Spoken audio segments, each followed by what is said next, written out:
नमस्कार। नमस्कार जी, कौशिक जी। जन संवाद क्या है ये?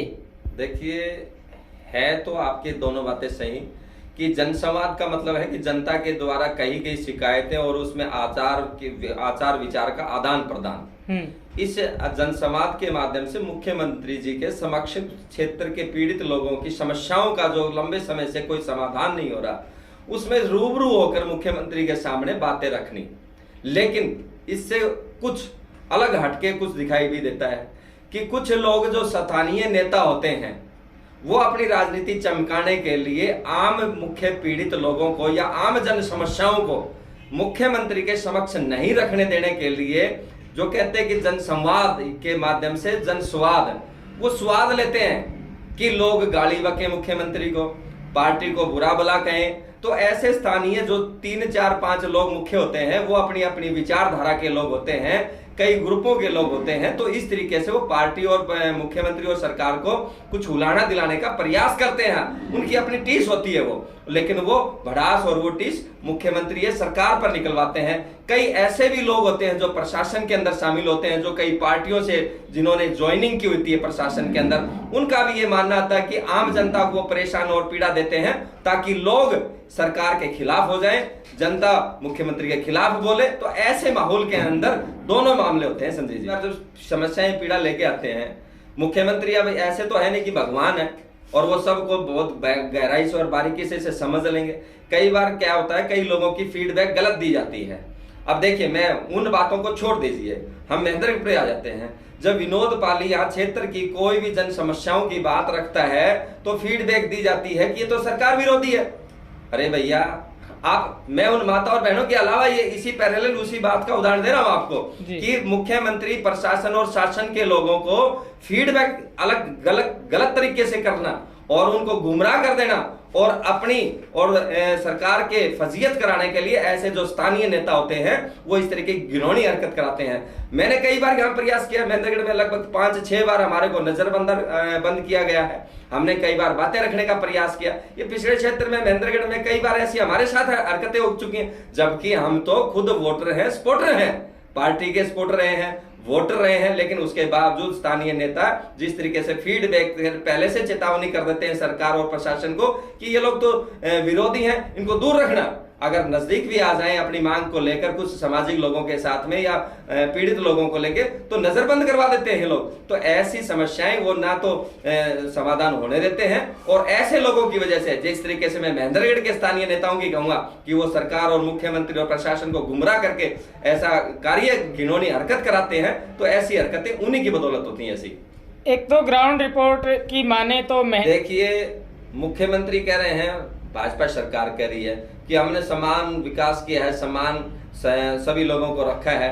लेकिन महेंद्रगढ़ की जब विषय आती है, आप कहेंगे नांगल चौधरी में बहुत अच्छा विकास हुआ है या दूसरे किसी क्षेत्र में बहुत अच्छा विकास हुआ है, बड़े बड़े स्टेट नेशनल हाईवे निकाले गए हैं, वो विषय अलग हैं। लेकिन अकेले अगर मैं पूरे 90 विधानसभाओं की मैं बात करूं तो अकेला महेंद्रगढ़ ऐसा विधानसभा क्षेत्र है जो अपने आप को मुख्यमंत्री कहते थे, जो अपने आप को दिग्गज नेता कहते थे, या तो उनमें खोट है या फिर उन दोनों के बीच में क्या अनबन है जिसका खामियाजा जनता को भुगतना पड़ रहा है। या साफ स्थिति आप उन लोगों से पूछें। संजय कौशिक जी, मैं आपसे कहना चाहता हूं, आप पत्रकार है, क्रांतिकारी टाइप की विचारधारा के आप स्वयं है, जो हम विचार रखते हैं। देखिए, हम क्रांतिकारी क्यों कहलाते हैं? क्योंकि हम पक्ष विपक्ष हो, कोई भी हो, हम स्पष्टवादी लोग हैं, सीधी सीधी बात कहते हैं। इसलिए मैं उनसे कहना चाहता हूं, जो यहाँ के दिग्गज नेता अपने आप में कहते हैं, जिन्होंने अपने आप को ये कहते हैं कि हम लंबे समय से हमने सरकारें बनाई और बिगाड़ी हैं, तो उनको ये जवाब देना चाहिए कि महेंद्रगढ़ में वो काम क्यों नहीं करवा पाए। और वो सपने लेते थे मुख्यमंत्री के और आज वो है नहीं विधायक भी, तो ऐसा क्या कारण रहा है कि उन्होंने 9 साल के अंदर काम नहीं करवाने का काम किया? वो जब भी कोई किसी क्षेत्र में काम की घोषणा होती है वो अधर में लटका रहता है। आपका बस डिपो देख लीजिए, IMT देख लीजिए, शहर का विकास देख लीजिए, कोई भी विषय हो, यहाँ का हॉस्पिटल देख लीजिए। तो मैं ये कह सकता हूं कि जो अपने आप में वाहवाही लेने के लिए अपने कुछ चंद पिट्ठू कहूंगा मैं, उन लोगों के माध्यम से वो वाहवाही लेते हैं, तो उनसे पूछना चाहिए सवाल कि वो ऐसा क्यों नहीं कर पाए। मैं देखिए, अभी तक मैंने वोट नहीं लिए, बेशक से हम जनता की आवाज उठाते हैं, अपने क्षेत्र की आवाज उठाते हैं, क्योंकि मुझे जनता से लेकर और अपने घर तक बुलाने मिलते हैं। ये कहते हैं कि लोग, भाई विनोद अपने को इस बारे में संघर्ष करना चाहिए, अपने को मुख्यमंत्री के समक्ष या सरकार के समक्ष ये बातें रखनी चाहिए। तो लेकिन वो हमें भी बदनाम करवाने का काम करते हैं, और या उनकी चलती नहीं, या स्पष्ट उन स्थिति जो भी है वो स्पष्ट करें, या तो केवल वो एक ही काम करते हैं, भारतीय जनता पार्टी जिंदाबाद, हमने हवाई जहाज चलवा दिए, हमने पुल बनवा दिए, हमने टैंक बनवा दिए। अरे भैया, राष्ट्रीय नेता हैं आप, तो राष्ट्रीय बात करनी अच्छी बात है, लेकिन महेंद्रगढ़ की तो बात कर लें आप। महेंद्रगढ़ की बातें तो करते ही नहीं है बिल्कुल भी। तो मुझे अफसोस है कि इतने बड़े दिग्गज नेता को मुख्यमंत्री जी से मिलकर ऐसे सराहनीय काम करवाने चाहिए थे, लेकिन जो पिछड़े क्षेत्र का दाग है मुख्य तौर से यहाँ के दो नेताओं पर लगा हुआ है। मैं दूसरे को भी आप पे साथ साथ कहना चाहता हूं, लेकिन संजय जी पहले आप सवाल करें, क्योंकि अगर एक ही लाइन में सबकी स्थिति क्लियर कर दूंगा तो मेरे ख्याल में आपके सवाल है समाज के अंदर, वो शब्दकोश मेरे ख्याल में कहीं ना कहीं अधूरे ना रह जाए। आपके सवाल पहले आए। सर, जैसे कि हम बात कर लेते हैं 2019 इलेक्शनों के समय में मुख्यमंत्री मनोहर लाल खट्टर जी खुडाना गांव में आए थे, आईएमटी बनाने की घोषणा की थी, परंतु इतना समय बीत जाने के बाद भी आईएमटी का अभी तक कोई नाम निशान नहीं है। कल की बात करते हैं जनस्वाद कार्यक्रम की, तो खुडाना भाषी ये बड़े गाँव हैं, काफी बड़े बड़े गाँव हैं। इन गाँवों को छोड़कर बवानिया हो गया, नांगर इसरोवे हो गया, सपनारी, इनको चूज किया गया है। क्या कहना चाहोगे, किस कारण से नहीं आए? कहीं ना कहीं उनको डर है। देखिए, खुडाना में जिस तरीके आईएमटी की घोषणा हो रही थी और एक जनता का एक सम्मेलन या मैं कहूँ प्रोग्राम था, उसके अंदर हम 8-10 लोग गए थे, जिसके अंदर मुख्य तौर से सामाजिक लोग थे। मैं अक्सर कई बार जवान लोगों के साथ में सरकार के समक्ष जाता हूं, लेकिन कई बार हमारे को ये तमका दिया जाता है कि भाई ये क्षेत्र के बिगड़ेल या जवान या इस तरीके से आक्रोशित लोगों को आके और विरोध करने का काम करता है। तो मैंने उस टाइम खुडाना के अंदर 5-7-10 लोगों को, जिम्मेवार लोग जिनकी उम्र 50 साल से लेकर 70 साल थी, ऐसे बुजुर्गों को साथ लेके जाकर मैं वो मांग रख रहा था, लेकिन वहां भी हमारे को खुडाना गांव के किसी घर में नजरबंद कर दिया गया। हम तो मांग रखने गए थे, लेकिन हमारे गेट में एंट्री करने से पहले ही हमारे को वहां पर पकड़ लिया गया और नजरबंद कर दिया गया। मैं वहां भी ये बात रखना चाहता था पंचायत के माध्यम से, क्षेत्र के सामाजिक लोगों के माध्यम से, कि भैया आप लोग कोई काम तो पहले जो घोषणाएं वो तो करवा नहीं पाए, आप नई घोषणाएं, नए काम, नए पाखंड बकवासबाजी करवा रहे हैं। तो इसलिए ये लोग सिर्फ चुनावी मुद्दा बनाते हैं, और लेकिन धरातल पर काम जीरो होता है। तो मेरी मांग है सरकार से कि देखिए, आप भारतीय जनता पार्टी की सरकार प्रदेश में आज मिली जुली सरकार है, इन लोगों को फिर से जो महेंद्रगढ़ के विकास की जो बातें अधूरी लटकी हुई है उनको सिरे चढ़ाने का काम करना चाहिए इनको। जी सर, कुछ दिन पहले हम नगर पालिका के अंदर गए थे, तो वहाँ कुछ व्यक्ति खड़े थे, वो बता रहे थे कि हमारी समस्या है, एक छोटा गड्ढा है, उसके लिए हम आए हैं, लगभग 500,000 रुपए का खर्चा है। तो तब वहाँ सुनने में आया कि नगर पालिका के चेयरमैन उन्होंने ये कहा कि पहले मैं इसका प्रस्ताव बनाऊंगा, एस्टिमेट पास करेंगे, बजट पास करेंगे। क्या 2 घंटे के अंदर महेंद्रगढ़ में रोड बना रहे हैं, टाइलें लगा रहे हैं, क्या 2 घंटे के अंदर प्रस्ताव पास हो गया, बजट मिल गया, एस्टिमेट मिल गया इतनी जल्दी? जब आम पब्लिक को इतनी दिक्कत परेशानी होती है तो वो ये कह देते हैं आप प्रस्ताव पास करते हैं, बजट पास करते हैं। जब कोई वीआईपी आता है तो 1 मिनट में ऐसे एक झटके में कर देते हैं। क्या देखिए, जब कोई भी प्रदेश का मुख्यमंत्री या राजा आता है, सब कुछ अलर्ट हो जाता है, सब वाहवाही लेने के लिए फिराक में हो जाते हैं। इसी कारण आप देख रहे होंगे कि 2 दिन जिस तरीके मुख्यमंत्री 3 दिन का कार्यक्रम महेंद्रगढ़ जिले में बन रहा है, तो आपके सारा प्रशासन हाई अलर्ट पे है। सारे नेता इधर उधर घूम रहे हैं, पंडाल देख रहे हैं, गलियां देख रहे हैं, जनता से मिल रहे हैं, अपील कर रहे हैं कि जैसे वो सारा राजकाज, सारी व्यवस्था है 2 दिन में जो वर्षों से बीती हुई चार चौपट हो रखी थी, वो 2 दिन में सब ठीक हो जाएंगी।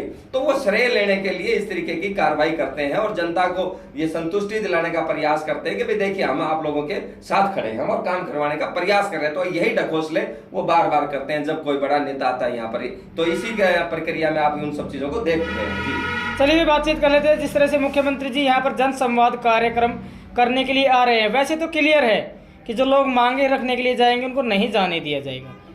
अगर फिर भी आप पहुंच जाते हैं तो क्षेत्र की प्रमुख मांगे क्या क्या है जो आप मुख्यमंत्री जी के समक्ष रखने का कार्य करेंगे? देखिए संजय कौशिक जी, मैं पहले भी ये बात मैं आप रिपीट कर रहा हूँ, कह चुका हूँ कि जो मुद्दे और जो बातें आप जिन लोग मुझसे कह रहे हैं, ये जिम्मेवारी तो यहाँ के स्थानीय विधायक की बनती है। चलिए अभी बातचीत कर ले स्थानीय विधायक की। वो तो ये कहते कि मेरी सरकार नहीं है, पूर्व विधायक जी हैं, शिक्षा मंत्री जी है पूर्व, वो सरकार नहीं है। अरे तो भाई जनता किसके पास रोए जाके? जनता का नुमाइंदा कौन, जनता की बात रखेगा कौन? एक तो ये कहते हैं कि हमारी सरकार सुनवाई नहीं करती, वी आर इन अपोजिशन, एक ये कहते हैं I am not in power. तो क्या देखिए संजय जी, यहाँ पे 2-3 आदमियों के पास में जो नेतागिरी की एक चक्कर भी उन्होंने रच रखा है जनता को ठगने और बरगलाने का। मुख्य तौर से आज मैं पहले विधायक की बात कर लेता हूँ। वो तो गुड़गांव में रहते हैं, वो तो आज भी एसी रूम में तान के सोए हुए हैं। वो जनता को एक ही डायलॉग बोलते हैं कि मेरी तो सरकार नहीं है। अरे भैया, 1.5 से 2 लाख रुपए तनख्वाह ले रहे हो आप, किस बात के ले रहे हो? मजदूरी 500-700 रुपए लेता है ना आदमी। अगर वो काम नहीं करेगा तो मजदूरी नहीं मिलती ना, तो आप काम तो कर ही नहीं रहे, फिर किस बात की तनख्वाह ले रहे हैं? आप तो गुड़गांव में रहने के लिए तनख्वाह मिल रही है क्या? महेंद्रगढ़ के मुख्यमंत्री आ रहे हैं, आपको होश नहीं है? आप क्षेत्र के अंदर इतने लोग पीड़ित हैं, चाहे आप तहसील में जाइए, आप चाहे रोडों पे जाइए, चाहे आप हॉस्पिटल में जाइए, चाहे आप पानी के लिए जाइए, चाहे कहीं बिजली के लिए जाइए, चाहे आप बेरोजगारी के लिए जाइए, आपको तो होश ही नहीं है। आप माल के लिए लड़ते हैं, आप जातिवाद पे लड़ते हैं, आप तो झंडे कांग्रेस के नाम लेकर लड़ते हैं, आपको कोई लेना देना नहीं है। आप भी उसमें गुनाहगार हैं। महेंद्रगढ़ को पिछड़ा क्षेत्र बनाने में यहाँ स्थानीय विधायक जिनको आप सिंह बोलते हैं, वो तो कायर है। कहां के सिंह है वो?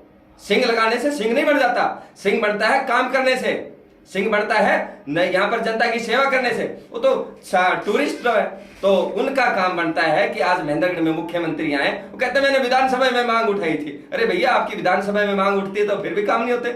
आप रिजाइन दीजिए ना, आप बोलिए। आप 3.5 साल हो गए आपको, और पहले भी कई बार आप सरकार में आए गए, क्या कर दिया आपने? आप सिर्फ वो चिपकाते हैं जो मूलभूत समस्याएं यहाँ क्षेत्र की होती है, और सरकार के माध्यम से गली नाले या कोई पुल या कोई किसी तरीके का कार्य होता है, उस पर आप ठप्पा लगाते हैं। केवल काम खुद का नहीं है तुम्हारा, क्या काम है बोलिए, आपने क्या कराया यहाँ पर? लेकिन ये लोग सिर्फ पाखंडी लोग हैं। इन्होंने पेट्रोल पंप लिए, गैस एजेंसियां ली, इन्होंने माल कमाया, इन्होंने CLU कराई, इन्होंने तो रुपये के लिए लड़ाई लड़ी थी। भैया, ये महेंद्रगढ़ में फिर क्यों नहीं रहते आप? ये करोड़ों रुपए की गाड़ी में चलना, हम ईर्ष्या नहीं कर रहे उनसे, अच्छी बात है कमाएं, लेकिन वो महेंद्रगढ़ का विकास तो करते। आज मुख्यमंत्री आ रहे हैं, सबसे पहले फर्ज किसका बनता है? आप महेंद्रगढ़ के विधायक हैं, आपका बनता है। आप क्या पल्ला झाड़ लेते हैं 2 मिनट में? किसको मूर्ख बनाने हैं? अब महेंद्रगढ़ का क्षेत्र का युवा 3rd जनरेशन आ गई। अब आप बुजुर्गों को मूर्ख बना चुके हैं, अब 3री पीढ़ी आ गई है। पढ़े लिखे जो 18 से 25-30 साल के युवा हैं, वो समझ रहे हैं इस बात को कि आपका बेटा तो 2-2 करोड़ रुपए की गाड़ी में चलता है, 5-5-10 हजार के कुर्ते पजामे पहनते हैं, और आप हम लोगों के वोट के माध्यम से पावर बढ़ाने के बाद में आप लूटने का काम कर रहे हैं। ना ना ना ना ना, ना विधायक जी, अब नहीं चलेगा ऐसा। आप यहाँ तो सोते भी नहीं है। आप यहाँ पे किसी के सामने मैं पूछना चाहता हूँ, क्या यहाँ पर रोटी खाइए? कभी सोए हैं यहाँ पर? रात को 10 बजे के बाद किन गांवों के अंदर पैड सिस्टम से लाइट नहीं आती है? कभी आपने समस्या सुनी है? आप सुबह 10 बजे आते हैं नहा धोकर, और शाम को 6, 7, 8, 10, 11 बजे तक वापसी लौट जाते हैं। तो ऐसे विधायक जिस क्षेत्र में बनाएगी जनता, तो लाजमी ऐसा ही हाल होना है। तो आज जनता ने उनको पूछना चाहिए, और मैं कहता हूं आप जैसे मीडिया के भाइयों ने पूछना चाहिए, विधायक जी आप क्षेत्र की समस्याएं लेके मुख्यमंत्री के पास जाइए, हम आपके साथ खड़े हैं। लेकिन वो ऐसा नहीं करेंगे, क्योंकि उनको पता है कि जितने दबे कुचले लोग रहेंगे, जितने काम नहीं होंगे, जितनी बातें नहीं उठेंगी, तो वो एक ही बहाना बनाएंगे, मेरी सरकार नहीं है, अब मेरे को वोट दो, अब की बार अपनी सरकार होगी, और आप वाह लेंगे, वाह सब कुछ खुशहाल होगा। तो पहले भी उनकी सरकारें रह चुकी हैं, ऐसा देखने को मिला नहीं। तो विधायक के तो ऐसे हालात हैं। दूसरे, आप जो शर्मा जी कह रहे हैं, मैं उनको बेशर्म इसलिए बार बार कहता हूं, हर बार नौटंकी। आपने मेरे को मुख्यमंत्री नहीं बनाया, मेरे को आपको MLA नहीं बनाया। अरे भैया शर्मा जी, आपको तो कितनी बार जनता ने मौका दिया, फिर आपने क्या कर दिया? 7वें आसमान पे तारे तोड़ लाए क्या? लेकिन नहीं, एक बार फिर पाखंड, एक बार नारियल फोड़ दिया, एक बार रिबन काट दिया, फिर जनता को मूर्ख बना दिया। तो इन दोनों का तो एक खेल है। और इनसे अगर आप, मैंने पीछे देखा था एक बार वीडियो, 2-4-5 रोज का, कोई अगर सवाल पूछ ले जनता या मीडिया, तो कहते हैं ये तो उसका आदमी था, ये तो मेरे खिलाफत कर रहा है। अरे भैया, तुम जनता के सवालों, मीडिया के सवालों से बचते हुए घूमते हो। तुम सिर्फ पीछे अपने 150 चेले चपटे दिखाकर और पार्टी सिंबल दिखाकर सिर्फ वाह लेते बस, और कुछ जनता के काम नहीं आते। फर्ज तो उनका भी बनता है जो पहले भी विधानसभा का चुनाव यहाँ से लड़ चुके हैं। बात कर रहे हैं इम्पोर्टेड लीडर की, क्या कहेंगे इनके बारे में? इम्पोर्टेड लीडर ने लगभग 30,000 से ऊपर वोट दिए जनता ने। जो दोनों से दुखी थे, उन्होंने एक मन बनाया, अरे इन दोनों से तो हम दुखी होंगे, तीसरे को डालते हैं। लेकिन उनके पास में वो जीत का श्रेय नहीं बन पाया। लोग समझ गए समय रहते, ये सूट बूट वाले बाबूजी जो वाया लुहारू उदाहदरी से होके आते हैं 11 बजे, सूट बूट वाले बाबूजी, वो तो मुख्यमंत्री की अपील कर रहे हैं, महेंद्रगढ़ के लोगों को मेट्रो दे रहे हैं। और भैया मैं तो माफी चाहता हूं, अरे चौधरी साहब हमें बख्श दो, हम भी उस कौम के हैं, हम भी उस महाराणा प्रताप के वंशज हैं जिन्होंने आपने खिल्लियां उड़ा दी हैं कुंभलगढ़ का किला बनाने के लिए। आप जनता को आप क्या क्या नौटंकियां करके दिखाते। तो ये तीनों लोग मैं कहता हूं जो सूट बूट वाले बाबूजी हैं, गुड़गांव वाले विधायक हैं और वो शर्मा जी हैं, दिग्गज नेता, ये तीनों एक ही थाली के चट्टे बट्टे हैं। इनका सिर्फ एक मकसद है कि यहाँ भोली वाली जनता, महेंद्रगढ़ क्षेत्र के इनके वोट लो और चौधर के मालिक बनो और अपना व्यापार बनाओ। तो नहीं तो इन्होंने जनता में सेवा करने का कोई काम नहीं दिया। नहीं तो ये मुझे बता तो दें कि हमने ये सेवा करी है। इन तीनों का फर्ज बनता है मुख्यमंत्री के सामने समक्ष जाकर इस क्षेत्र की IMT की बात रखना। अब मैं बिगर आपके सवाल कह देता हूं संजय जी, IMT पहला मुद्दा बेरोजगारों के लिए कोई स्थिति क्लियर नहीं है, ना तो सरकार और ना विपक्ष और ना ही वो तीसरे मुख्यमंत्री, भावी मुख्यमंत्री जो मेट्रो लाने वाले, कुमलगढ़ का किला बनाने वाले, पता नहीं क्या क्या घोषणाएं डेली करते हैं। 10-20 हजार का अपना टेंट का खर्चा लगा के वहां 100 पे लोगों को बुलाकर और एक मीडिया ट्रायल पे अपनी स्टेटमेंट जारी करवाते हैं। हर रोज कितनी घोषणाएं हो चुकी हैं, हे भगवान, महेंद्रगढ़ के भाग्य की इतनी घोषणाएं काश हो जाएं तो मेरे ख्याल में विदेशों को भी फेल कर देंगे। तो इन तीनों का बेड़ा गर्क है। जनता देख रही है संजय जी, जनता देख रही है कि यहाँ पर ये जो पाखंडी लोग हैं इनका समय आने पर, अभी समय बहुत बाकी है, इलाज होगा जरूर। तो मेरे को लगता है ऐसा कि जो इम्पोर्टेड लीडर है अगर वो बनते हैं तो शायद मेरे ख्याल से एक पद तो घोषणा मंत्री के नाम का भी वो अनाउंस करेंगे। मुझे नहीं लगता कि वो चुनाव तक यहाँ टिक भी पाएंगे, क्योंकि जनता धीरे धीरे उनके जितने पाखंड, झूठ और डायलॉग बाजी और जितनी घोषणाएं देख रहे हैं, लोग हंसते हैं पीछे से।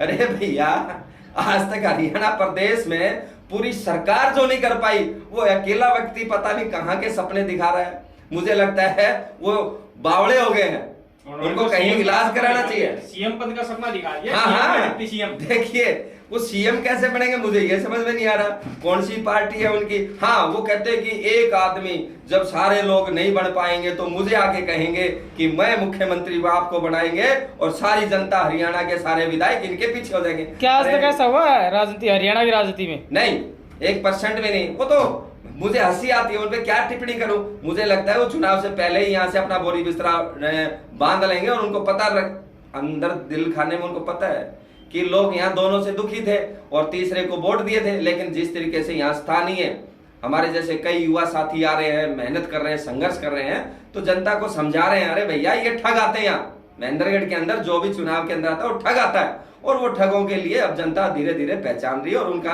समय आने पर इलाज होगा। तब तक इनकी डायलॉगबाजी चलेगी और इनकी जितनी नौटंकी है वही चलती रहेगी। संजय जी, चलिए एक सबसे अंतिम सवाल हमारा रहेगा। हालिया विधायक के बारे में हमने बातचीत की, पूर्व विधायक के बारे में बातचीत की, इसी के साथ साथ घोषणा मंत्री, इम्पोर्टेड लीडर के बारे में भी बातचीत की। क्या कहना चाहेंगे महेंद्रगढ़ की जनता को जो अब भी उनको अपना भगवान मान रही है, अभी भी उनके पीछे लगे हुए हैं? कुछ लोग अपने निजी हित के चलते हुए हो सकता है लगे हुए पिछलग्गू बने हों। क्या कहेंगे ऐसे लोगों को जो अभी भी जानबूझकर पढ़े लिखे होकर भी अनपढ़ों वाला काम कर रहे हैं? देखिए संजय जी, 106 गांव समथिंग 104-6 ढाणियों लगा समेत लगा लीजिए आप, और लगभग 1,90,000 वोटिंग, और तीनों का समीकरण आप लगा ले तो 10-10 हजार वोट, 30,000 घटा दीजिए। इनके परमानेंट इन्होंने अपने एजेंट बना रखे हैं। और वो जिस तरीके से लोग जनता में जाके कभी मैं जीतूंगा, हमारा जीतेगा, मुख्यमंत्री बढ़ेगा, सरकार बनाएंगे, किले बनाएंगे और मेट्रो लाएंगे, ये पता नहीं कितने कितने पाली को पिलानी बढ़ाएंगे, महेंद्रगढ़ को चंडीगढ़ बनाएंगे और पता नहीं स्विट्जरलैंड बनाएंगे, और अब तो मेरे ख्याल में पता नहीं क्या क्या डायलॉग बाजी ये करेंगे और करते आ रहे हैं। अब 2 लाख लोगों के अंदर विधानसभा में अगर एक मामला हम समीकरणीय बात आपसे कर लेता हूं, आपने सवाल ऐसा कर लिया कि जनता महेंद्रगढ़ की इतनी जागरूक हो रही है, इतनी निडर हो रही है कि अपने सवालों की, अपनी पीड़ा को वो उठाने लगी है। और अब की बार चुनाव में जो ये नौटंकी पाखंडी लोग है ना, ये कोई कहीं के सपने देख रहा है, कोई कहीं के सांसद के सपने देख रहा है, कोई राज्यसभा देख रहा है, कोई गवर्नर देख रहा है। इनको पता है कि यहाँ के जो लोग जो है वो जागरूक हो चुके हैं, इसलिए स्थानीय लोग यहाँ पर नेतागिरी में आएंगे, सेवक बन के आएंगे। लेकिन इनका इलाज निश्चित है, ये 2 लाख लोगों में सारी इतनी जनता को मूर्ख नहीं बना सकते। हाँ, 10-20-30 हजार लोगों को छोड़ दे, लगभग 1.5 लाख से ऊपर लोग इनका तमाशा देख रहे हैं केवल, और वो ये देख रहे हैं कि इन लोगों ने हमारे बच्चों को भी और हमें भी ठगा है, और आने वाली 3री-4थी पीढ़ी को हम इस तरीके से इनसे मूर्ख नहीं बनने देंगे। इसलिए इनका इलाज संजय जी जरूर होगा अब की बार, ये मेरा दावा है आपसे।